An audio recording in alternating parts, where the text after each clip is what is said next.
Esse review, vou analisar aqui o IDA X99D4, que é uma placa-mãe LGA 2011-3 chinesa de entrada, voltada aos íons, né? No formato Micro ATX e que chama atenção pelo PCB branco, VRM com refrigeração ativa e chipset C612, que em tese, né, oferece suporte overclock nas CPUs com um multiplicador destravado. Mas será que é uma boa placa? É o que vamos descobrir depois da vinheta. Primeira coisa aí é a embalagem, né? A parte da frente aqui tem aí o nome da fabricante aqui e aqui, algumas observações genéricas, uma ilustração aqui que lembram RGB, né? E ali o nome da placa numa etiqueta genérica, né? Na lateral. Agora, na parte de trás, mesma coisa, nome do produto não consta que é uma placa-mãe e o nome do fabricante, né? Caixa bem genérica. Então, os acessórios que acompanham o produto, cabo SATA, adaptador de cooler compatível com a AMD, coisa de praxe para essas placas chinesas, né? Espelho traseiro e a placa-mãe, tá? O visual da placa, ela é bem interessante, viu? A placa tem o PCB branco, agora o pessoal anda montando bastante PC branco, né? Voltou na moda, né? Os gloriosos PCs brancos dos anos 90, K62, MMX, normalmente era aqueles gabinetes brancos que ficavam amarelo, né? Espero que os de hoje também não fiquem, né? Enfim, a placa tem o PCB branco, slot de memória cinza, meio marrom, preto, dissipador de chipset branco, simples também, tá? Na parte de trás tem ali o backplate, tá? Para dar sustentação, se alguém quiser instalar um cooler mais parrudo, isso aqui dá sustentação para não envergar a placa, socket e tudo mais, tá? Os dissipadores aqui são presos por parafusos, são um ponto positivo, não usa aquelas presilhas plásticas meia boca que fica meio frouxo o dissipador na pressão direita. Agora, sobre a PCB, o fabricante fez até um trabalho decente, tá? As portas SATA aqui, ó, estão bem posicionadas, ó, você coloca a placa de vídeo, você não perde nenhuma porta SATA. O M.2 está aqui, tá para cima do PC Express, ou seja, ele não vai ficar sufocado por uma placa de vídeo em cima, né? O que mais aqui que tem de bom? Esses são os pontos positivos, né? Agora, os pontos negativos, as ressalvas, são apenas os dois conectores de fan, né? Um localizado aqui no topo da placa, na parte de cima, e outro logo aqui embaixo. E também o M.2. Pô, mas você não acabou de falar que o M.2 é um ponto positivo? Então, ele é um ponto positivo, tá aqui, só que também é um negativo porque ele tá muito perto do PC Express. O fabricante podia ter dado uma margenzinha ali, né? Um pouquinho ali. Então, se você coloca um M.2 que tem dissipador e ele seja um pouco mais largo, e acontece, viu? Tem vários fabricantes que vêm com esse dissipador mais largo. Você acaba não conseguindo, acaba batendo no slot, pode dar problema de compatibilidade, né? Outro ponto negativo é isso aqui, esses jumpers aqui. Se você for usar um SSD NVMe, você deixa aqui. Se você for usar um SATA M.2, né, o famoso NGFF, você tem que alterar esses jumpers, ele não faz isso automático, tá? Outra observação, que assim, deveria ser óbvio, mas não é, né? Então é bom fazer essa observação, é que o chipset é usado, tá? O aspecto dele tá com aspecto aí que recebeu bastante calor na vida, né? Já provavelmente para tirar da outra placa-mãe para vir para esse daqui. Nossa, mas então essas placas são usadas, não sei o quê? Olha, esses chipsets aqui não são produzidos faz muito tempo. Então, assim, todas essas placas chinesas aí, para Xeon aí, que usa H81, X99, X79, H61 também tem algumas, B85. Isso é tudo chipset usado, tá? Os caras reaproveitam isso daí. Tem um vídeo, se não me engano, do Linus, antigo, quando isso aqui ainda era... Quando era tudo mato, essas placas, que ele foi lá na China e ele mostrou lá, e ele inclusive fala lá, o chinês fala alguma coisa sobre... É reaproveitado esses componentes, tá? O chipset, beleza? É bom deixar isso claro, tá? Quanto ao armazenamento, né? Uma M.2 com suporte a NVMe e NGFF, que como acabei de falar, né? E também 4 portas SATA. Codec de áudio aqui, o ALC897, tá? Enquanto isso aqui um monte de placa, a única coisa é que a implementação disso aqui é a mais básica possível, né? Pode ter até colocado num layer separado do PCB, mas não tem capacitor aqui para filtragem de áudio, nada. Então, não espere muita coisa da qualidade, tá? Agora, a LAN, ela é gigabit, também é da Realtek, tá? 8111H, espelho traseiro, bem soviético, todas bem no estilão das X99 chinesas, tá? PS2, duas USB 2.0, duas 3.0, a LAN e o painel de som basicão aqui, tá? Em relação ao dissipador do VRM, ele é de alumínio, não tem muitas aletas, é só esse pouquinho aqui e tal. E tem um pequeno fan ali que funciona em 100% da rotação o tempo todo. A boa notícia é que mesmo assim ele é silencioso, né? Só que ao mesmo tempo, nossa, é legal, tem um fan no VRM, nossa, como fabricante.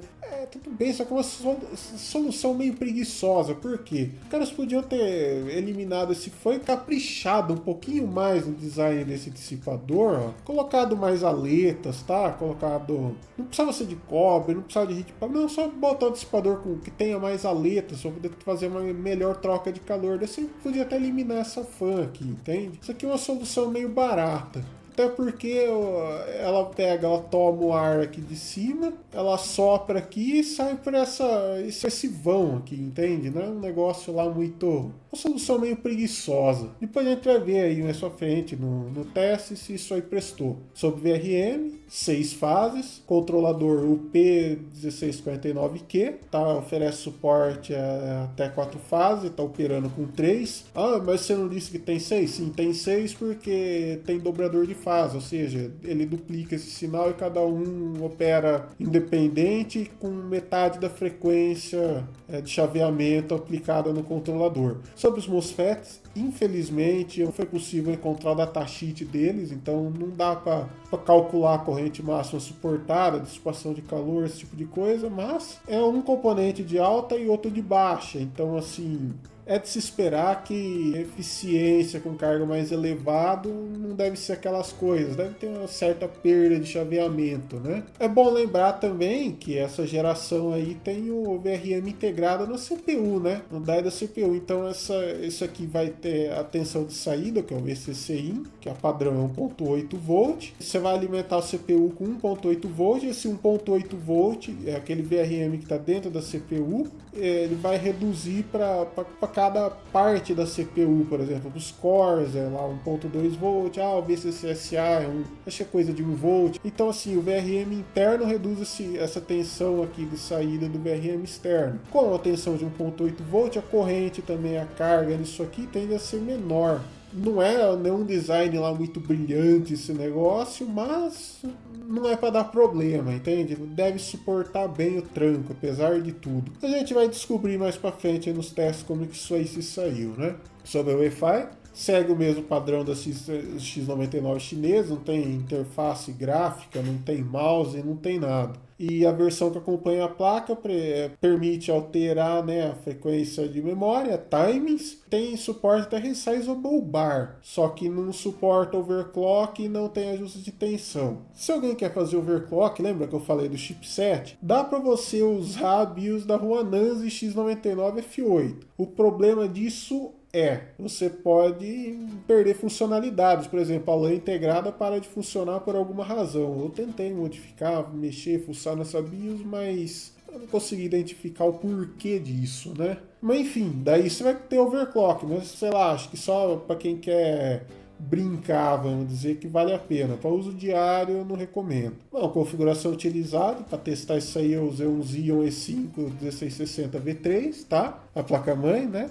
Aqui da X99D4. Memória RAM aqui, eu usei 2 kits de 32 GB com Samsung BDI, mas também testei outros para ver a compatibilidade. 6800 XT, fonte da Cooler Master aqui, um water cooler loop selado 360mm e Enfim, qual que é o objetivo aí dos testes? Verificar se essa placa-mãe é uma boa, né? Como que o VRM vai se comportar com carga, compatibilidade de memória e desempenho das portas SATA 1.2 e o dissipador do VRM. O desempenho aí do SATA 1.2, aí usando o Crystal Mark, teste bem básico, tá? Usando SSDs capazes de chegar no limite das interfaces, né? Ó, vocês podem ver, ó, foi razoavelmente consistente o desempenho das portas SATA, tá? E o M.2 ficou limitado ao barramento do PCI Express, né? Gen 3. Ou seja, o limite é leitura e escrita sequenciais cerca de 3.200 MB por segundo, né? Funcionou também, chegou no limite. É uma boa notícia que o NVMe é bootável nessa placa. Aí você consegue usar ele de boa como unidade principal. O Resizable Bar também, ele funcionou, tá? Mostrou como ativado com a 6800XT. A única coisa é que não deu lá muito ganho de desempenho, tá? Foi bem marginal o ganho ali, coisa bem mínima, tá? Mas qualquer ganho é ganho. Compatibilidade com memória overclock.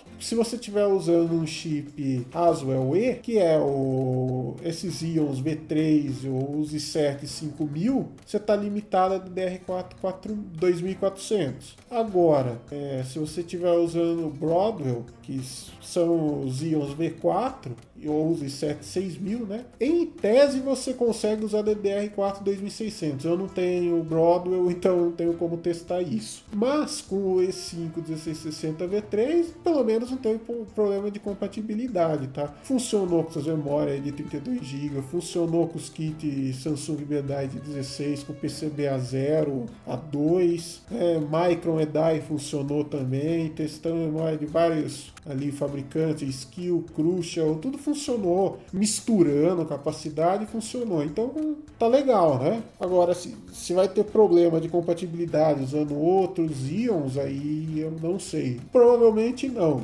Mas com o que eu testei aí, que eu acabei de falar, torno a frisar que funcionou tudo certinho. Para testar a temperatura do VRM aqui, colei aqui esse Thermal Par aqui com o Thermal Pad grudento bem atrás do VRM aqui dos MOSFETs, tá? Foi usado o Blender renderizando o Clason por meia hora, HW Info para monitorar. Isso daqui tá ligado no termômetro do Elmore Labs, o KTH USB. Ele grava log e tudo mais, então gravou por 30 minutos o log. Aí para testar o VRM eu usei a BIOS modificada, né? Para testar com overclock. Aí assim, com overclock foi ajustado em 4.2 GHz com 1.2 V de V-Core, 1.8 V de VCC-in, o que deu ali, medido pelo PMD, direto do conector de força EPS, 245 watts durante a renderização. Eu fiz isso só para conseguir testar com overclock, tá? Porque também dá para ter uma noção das CPUs maiores, 16, aqueles 16 cores, 14 e tal, 18 que tem, né? Apesar que eles também devem consumir menos que essa CPU com overclock, tá bom?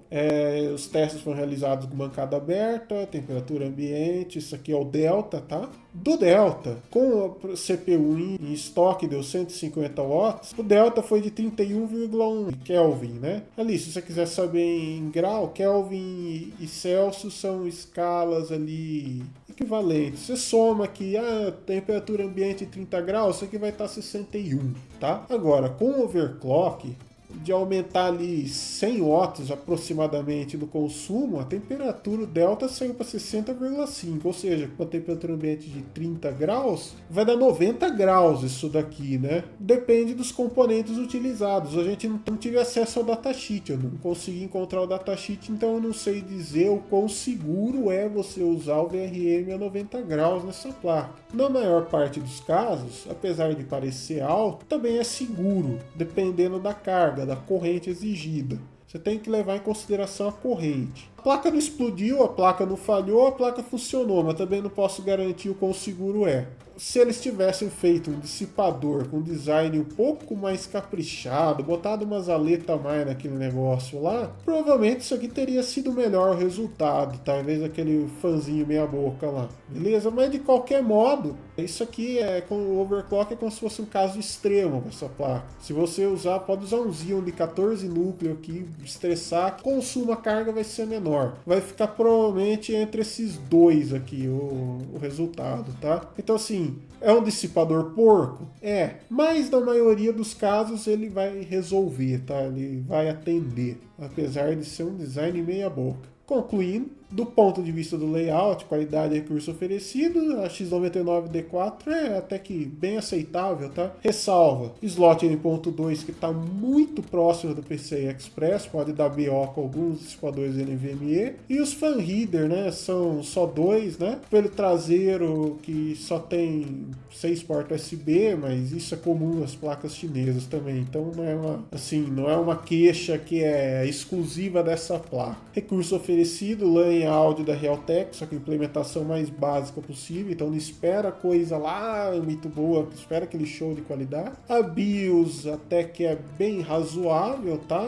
Claro, com os padrões dessa placa X99 chinesa, né? Tem Resizable Bar, NVMe botável, ajuste de timing em memória funcional. O problema é que não suporta overclock, né? O fabricante deixou isso de fora. Compatibilidade overclock de memória, todas as memórias testadas são capazes de funcionar com estabilidade LDR42400, mesmo com configurações chips de densidade diferente do misturado, funcionou bem. O VRM, o arranjo de 6 fases não teve problema aí para levar o 1660V3 em estoque, a temperatura ficou tranquilona, delta completamente sob controle, só que aí com overclock o negócio pode chegar lá potencialmente aos 90 graus, 100 graus, dependendo da temperatura ambiente que você estiver usando, né? Como eu não tenho como garantir, porque eu não tenho a documentação dos MOSFETs para fazer os cálculos e ver se está seguro, se está safe, eu não posso garantir, mas a placa não falhou, a placa durou os 30 minutos, ela funciona até hoje, tá perfeita a placa.